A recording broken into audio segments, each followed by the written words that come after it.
Всех приветствую себя на канале. Давайте сегодня посмотрим тему, как обещала, любовный треугольник, когда в ситуации одна женщина и двое мужчин. Расклад подходит и мужчинам, и женщинам.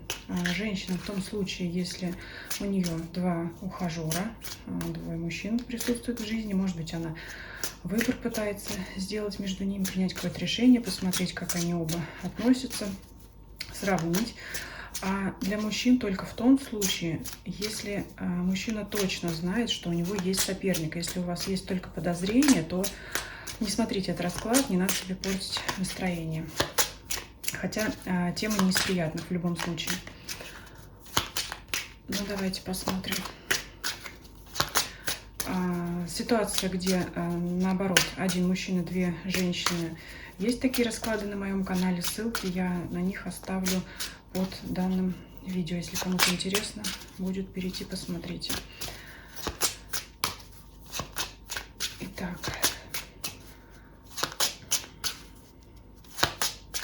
еще такое замечание сделаю. Значит, посередине у нас будут мысли, чувства, действия женщины.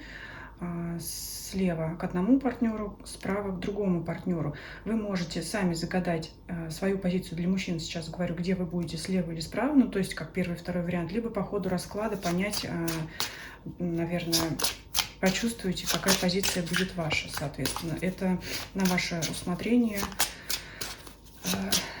как вам ваша интуиция подскажет. Так, все-таки давайте теперь настроимся. Но для удобства я буду называть вы по левой стороне, просто для моего удобства. Вы сами смотрите, по какой стороне, слева или справа будет ваша ситуация. Так. Вы что думаете, да, по поводу всего этого? Мысли женщины о вас, мысли женщины о вашем сопернике. Мысли соперника о женщине. Ваши чувства к ней, ее чувства к вам, ее чувства к вашему сопернику, чувства соперника к женщине. И действия, поведение ваши по отношению к женщине, женщины по отношению к вам, к вашему сопернику, и действия соперника, его поведение, отношения по его поведение в отношениях с женщиной. По ходу что-то будем дополнять, раскрывать. Итак, давайте посмотрим ваши мысли о ней. Десятка мечей. Это, ну, конечно, ситуация, я уже сказала, для мужчин, когда вы точно знаете, что у вас есть соперник. Это ваши переживания, убитость, разбитость,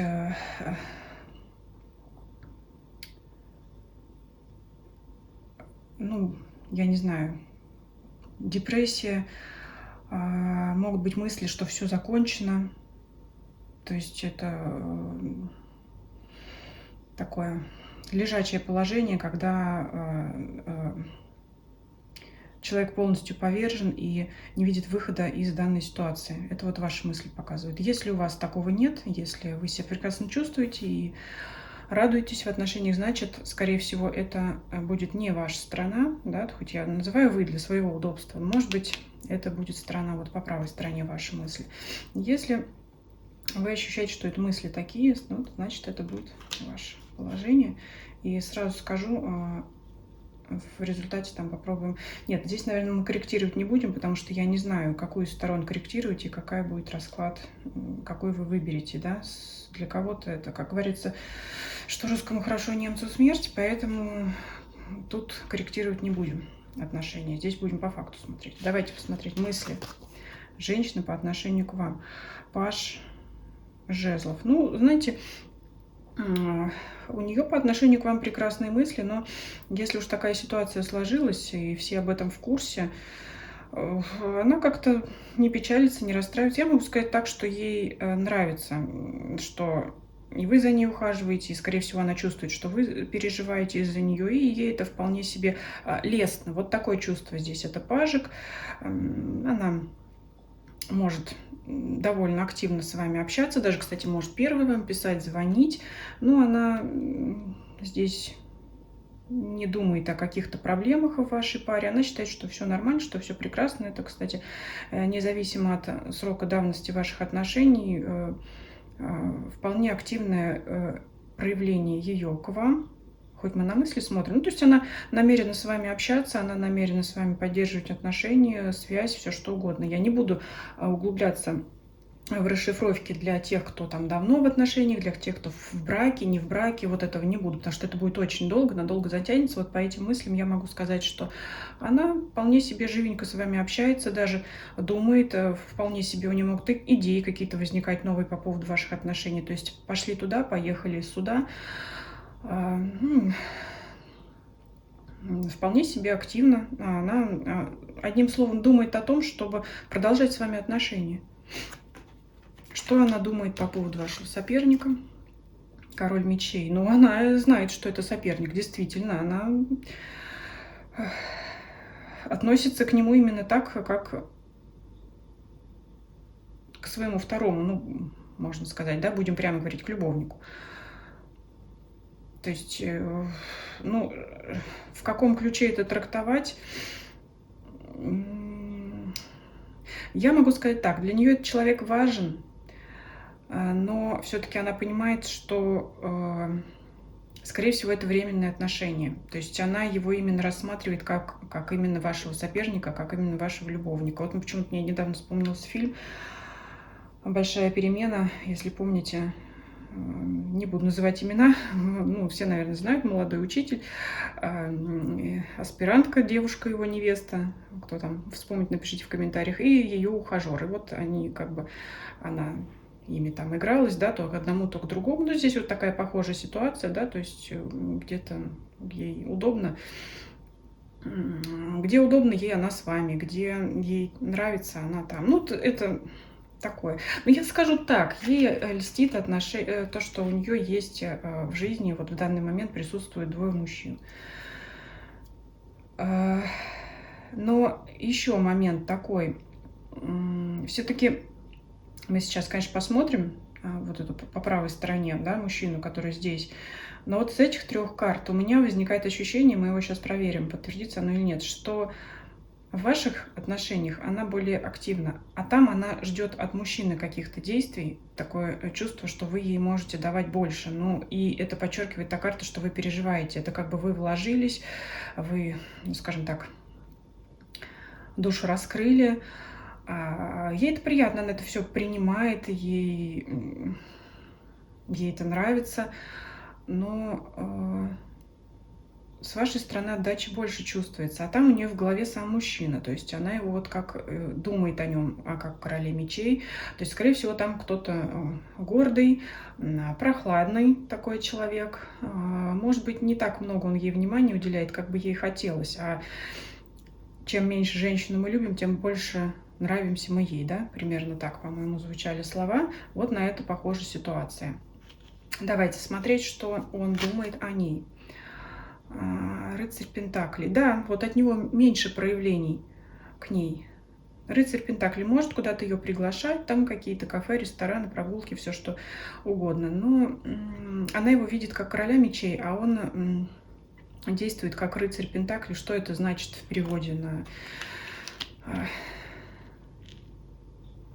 бытовой, скажем так, повседневный язык, то, что она его превозносит. Не так он хорош, как ей кажется. Она его возвысила в своих глазах, ну, по тем или иным причинам, да, может быть, просто это ее типаж внешности, и он гораздо меньше к ней проявляется, чем она. Подсознательно ей этого не хватает, поэтому, ну, ей хочется большего, больших, может быть, встреч, развлечений, поэтому ей, когда она от него дождаться не может, ей все, что остается, это двигаться к вам.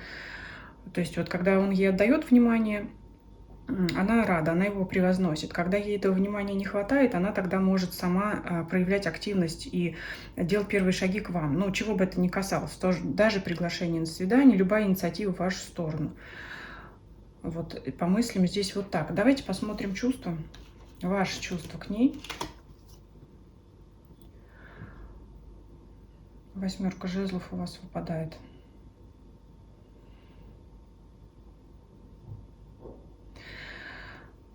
Эта карта говорит больше о быстроте, скорости каких-то событий, нежели чем о самих событиях и ситуации. Но вот если рассматривать эту карту как одну, мы сейчас, конечно, дополним, она говорит об искре.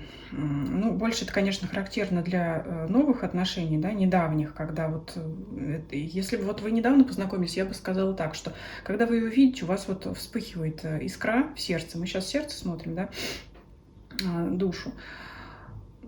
Вот зажигается мгновенный такой импульс, вам вот хочется. Ну, то есть как бы, когда она рядом, у вас энергия, да, что-то делать, любить, встречаться, общаться. Когда ее нет, ну, у вас желание к ней приблизиться, чтобы вот всегда она была рядом, ближе, чаще, чтобы вы виделись рядом. Давайте здесь дополним, потому что такая карта малоинформативная, больше говорит о всплеске, проблеске, всплеске эмоций постоянно. У вас неожиданно могут возникать, вот заняты вы каким-то делом, вдруг мгновенная такая мысль какая-то о ней, и все, скажем так, и все мысли ушли туда. Может, работа не клеится, например, или любое дело, которым вы занимались, судя потому что рядом десятка мечей, конечно, тяжелая карта. Это какие-то, вот знаете, постоянные вспышки воспоминаний о ней и появление ее образа в вашей голове, которое, конечно, влияет на чувства. То есть вот занимались вы чем-то, занимались, раз, в голове вспыхнул образ, и все, и вот чувства пошли туда, отдача энергии пошла туда, это вот что-то вот такое постоянное. Давайте дополним тут ваши чувства. Ну, хочется ближе быть, радостней, проводить с ней время. В принципе, я говорила, что она тут к вам активность проявляет. Вот если она вам позвонила, там, написала, вы очень рады, вы вот готовы все бросить, все дела, да, вот эти, как я сказала, какими вы занимались, и уехать туда, вот по ее одному звонку, независимо от того, что у вас там встреча какая-то намечена. Но это из серии «Вопрос приоритетов», когда мы всегда найдем время на то, что нам важно, да, даже как бы мы не были заняты, это вот сюда вам подходит ситуация, то есть где-то она там не вспоминала, тут вот раз звоночек, и вы готовы все бросить туда и лететь. Ну, мне неприятно очень это говорить, но вы, наверное, сами понимаете, если у вас такая ситуация, вы об этом прекрасно знаете. Если это все не про вас, значит, мы понимаем, что это не ваш расклад, но здесь вот такое, по любому зову, по любому звонку. Ну, мне такое чувство, что он этим пользуется. Угу. К сожалению. Давайте посмотрим ее чувства к вам. Семерка жезлов выпадает. Она вас держит вот так вот на стороне вытянутой руки. То есть, когда ей не надо, она вас может отстранять. Когда ей надо, она сама может вас позвать, я уже сказала. То есть, она вот это расстояние между вами регулирует она. Она чувствует, что у нее есть силы, она чувствует, что она, когда захочет, она вас притянет, и вы по ее зову к ней придете. Она чувствует, что если вы в данный момент ей не нужны, вы ее не интересуете, она занята какими-то своими делами, ну, либо вашим соперником, то она легко вас может отстранить и не боится, что в любой следующий момент она вас может притянуть обратно. Да, ну, потому что эта карта борьбы с видимыми и невидимыми врагами, это когда мы всегда на стреме, всегда на страже, но вот в данном контексте, в чувствах, в отношении к вам, это вот всегда, как бы, знаете, быть наготове вот так вот, да, приблизить, отдалить. То есть, если я захочу, я подпущу, если я не захочу, я в любой момент вот скажу нет. Чувство к нему, к сопернику, император, ну, это вот, я не знаю, король мечей, император, он... Мы сейчас посмотрим, но делается мне тут такое, интересно такое. Что-то делается у нее в голове, слово такое какое-то не кстати мне пришло, которое совершенно не подходит к употреблению того, чего я хотела сказать. Делается. Что-то такое делается либо в ее голове, либо он что-то делает, что она его опять же превозносит, император. Она к нему относится, вот смотрит на него снизу вверх. Но на самом деле это не так. Она его как-то вот обожествляет, одухотворяет, превозносит. Это, сейчас посмотрим, либо его манипуляции, он что-то такое делает, что в ее голове возникают такие мысли, ну, либо просто она как-то в его образе видит свой идеал. Но по данному раскладу до идеала он явно не дотягивает. Ну, он у нее как и король в голове, как император в сердце. Ну, то есть, скажем, вот если вам от этого будет легче, но я думаю, что тут никому не легче. И вот, в общем, как я сказала, что вы у нее по первому зову, так и она у него по первому зову. Да? То есть, если вот он ее позовет, она точно так же может бросить все дела и пойти навстречу к своему императору. Ну, она, наверное, подсознательно все-таки понимает, что эта позиция такая не очень хорошая, поэтому, чтобы уравновесить как-то вот это свое,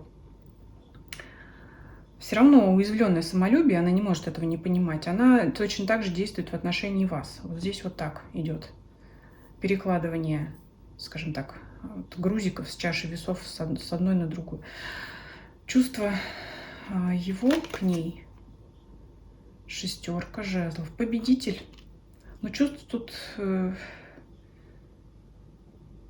я у него, конечно, не вижу, их просто нет. Он понимает. Да, все-таки это есть у него манипуляция, потому что победа, карта победы выпадает на его чувствах. Это означает, что он понимает, что он в ее глазах выглядит королем мечей, выглядит императором, он добивается своего. В отношениях с ней он всегда добивается своего, того, чего ему надо. Вот что он хочет, он от нее получит. И он знает, что он это получит в любой момент. Вот ситуация ровно как и у вас. Как она к вам относится, да, так и он к ней. То есть он забирает энергию у нее, а она забирает энергию у вас.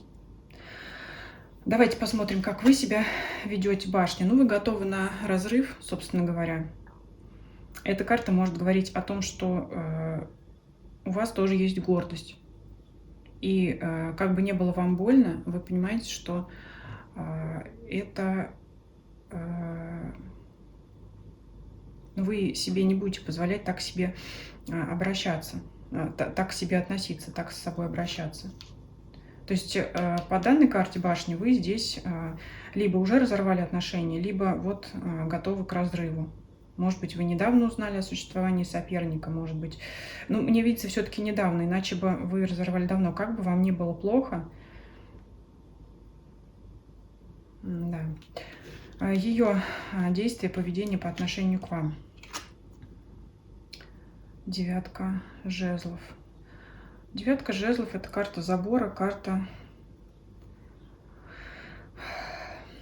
огораживания. Ну, я здесь, конечно, вам ничего хорошего не скажу. Если вы решитесь на расставание с ней и уйдете, скорее всего, она не будет из-за этого переживать, по крайней мере, на первых порах, пока она полностью там в мыслях в нем, в своем императоре, в своем короле мечей. Но мне видится все-таки до тех пор, мы еще дополним это, если вам это, может быть, будет интересно. Скажем так, если вы еще в отношениях и придете к ней с решением о том, что вы решили расстаться, потому что такая ситуация неприемлема для вас, вряд ли она расстроится. Но это будет на тот момент, пока этот человек ее не бросит, ваш соперник. Вот я здесь так вижу. Потому что ей все равно, пока у нее есть кто-то еще. Но будет ли это дальше ей так все равно? Будет ли он дальше с ней? Если он дальше с ней останется, значит ей действительно будет все равно. Но мы посмотрим, останется ли он с ней и как она тогда, да, в итоге, если она с этим человеком, с вашим соперником не останется, как она тогда отнесется к этой вашей башне. Ее действия по отношению к вашему сопернику. Так, что это у нас? Семерка пентаклей. Но она ждет, скорее всего, от него какое-то предложение, развитие отношений в ожидании, в долгом. И это того, о чем я уже упомянула только что, да, по поводу того, что ей все равно на ваш разрыв с ним, ей может быть очень долго все равно, пока у нее есть надежда, пока она ждет от него более активных действий, более активного проявления. Я не знаю, смотря кто что там ждет. Кто-то там замуж, может быть, ждет, он ей предложит, кто-то там съехаться, кто-то что-то. Ну, в любом случае, она ждет от него предложения о переходе на новый этап отношений. Это будет такая ситуация долго, она будет от него в ожидании, потому что он для нее император, она в розовых очках, она готова ждать от него.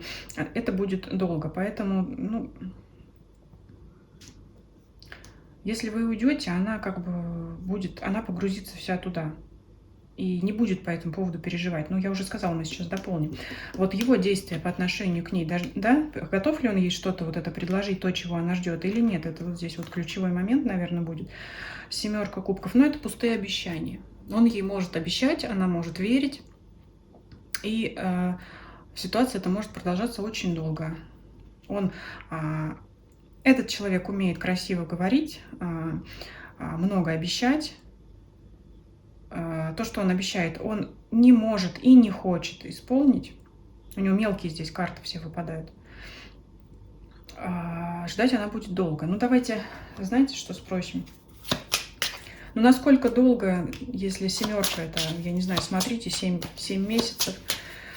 Знаете, такие бывают истории, может, кто-то и 7 лет будет ждать. Но это все очень индивидуально, конечно. Но давайте, знаете, какой вопрос спросим? Вот то, о чем я говорила.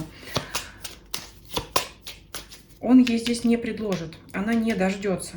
Вот эта карта ожидания ее, и это с его стороны карта иллюзий. То есть это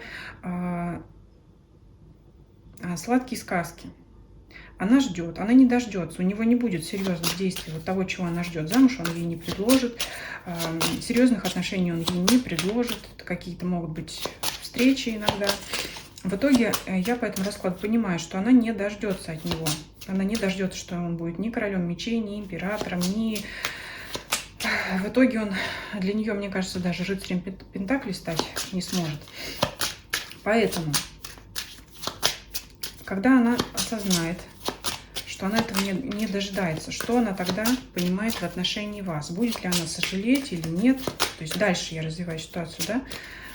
Пожалеет ли вот она об этом всем? Четверка мечей. Ну, это как, знаете, как там, отрицание, гнев, торг. Вот такой у нее, конечно, наступит. Будут ее попытки все-таки наладить там отношения, но она, конечно, понимает, что это была пустая трата времени, период болезни, период скандалов, выяснения разговоров, и вот эта вот карта торга, да, как раз я что хочу сказать, это пытаться договориться с ним, да, чтобы как-то дальше что-то пытаться его уговорить на то или иное развитие отношений. То есть она будет пытаться все-таки эту ситуацию вырулить. Когда она поймет, что ничего не получается, ничего с ним не будет, она через какое-то время, через выяснение с ним отношений, все-таки будет предлагать ему как-то эту ситуацию, да, карта мастерства. Это карта, может быть, знаете, когда люди идут на компромисс, вот что-то придумать, чтобы как-то, что он ей на это? 8 мечей нет, он ее предложение не принимает.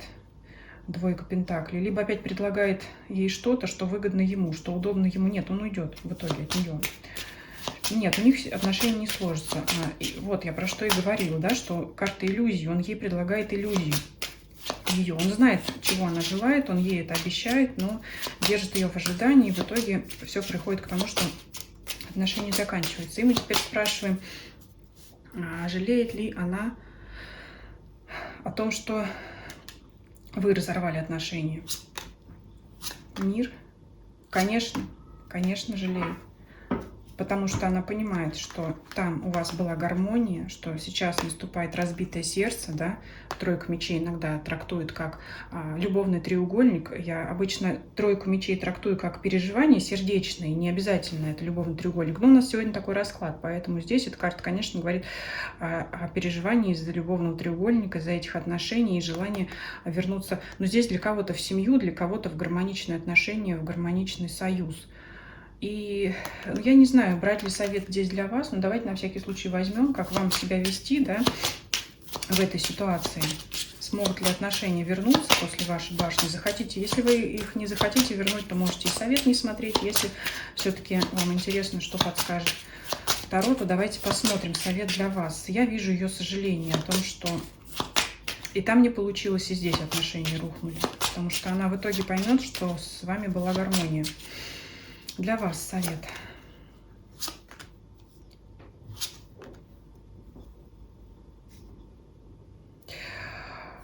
Веселенький совет, конечно. Обычно подобный совет выпадает для женщин. Карта дьявола, карта шестерки мечей, расстояние, карта сила. Здесь вам карты явно советуют, ну хоть я сама женщина, но я, знаете, на стороне того, кому гадаю, а не, там, не на мужской, не на женской. Стараюсь быть всегда на стороне гадающего, потому что человек приходит за советом, за раскладом, за подсказками какими-то. Поэтому здесь вам совет проманипулировать. Если вы все-таки после башни, после вашего разрыва вдруг захотите восстановить отношения с этой девушкой, женщиной, здесь дьявол прямо указывает на манипуляцию расстоянием, и через это вы покажете свою силу, свою ценность. То есть, если она же у вас активненькая, она может сама потом к вам вернуться, проявиться.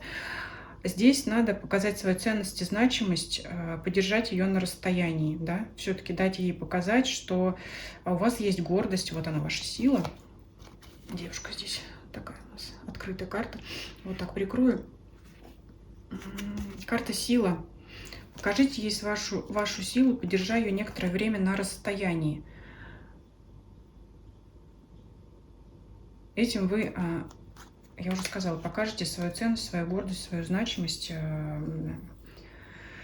Ну, я думаю, все понимаете, да? Одни и те же слова уже пошли, одно и то же повторение всего одного и того же. Вот такая вот ситуация. Поэтому, девушки, кто смотрит, делайте выводы о своих ухажерах, партнерах, там, любимых, любовниках и так далее. А мужчины, конечно, примут решение сами, все про себя поймут.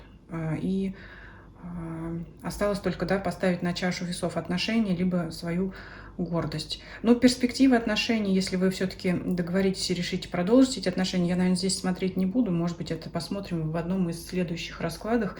Я думаю, ситуация такая стандартная, хотя очень неприятная. Но, тем не менее, вы знаете, с какой бы стороны вы ни просматривали расклад, все-таки давайте я постараюсь оставить хорошие карты, да, чтобы как-то, ну, все-таки бодрость духа-то поднять. Хотя здесь вот вы сами видите, здесь очень мало хороших карт, очень все так манипулятивно. Силу карты оставлю, только вот прикрою ее вот так вот. Сила, гармония, стабильные отношения оставляем.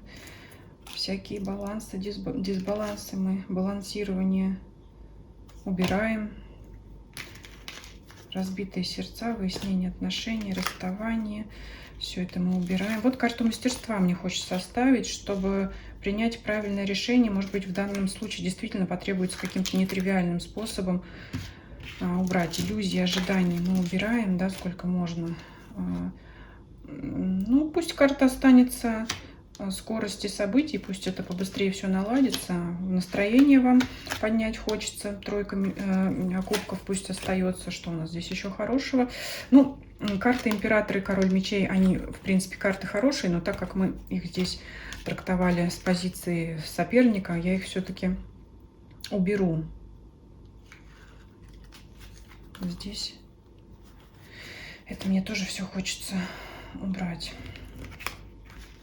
Давайте вот во главу угла поставим мир, гармонию, сила, союз, семья. Приятное настроение все-таки хочется, да, после такого расклада. Вот я прикрою ее тоже, эту карту.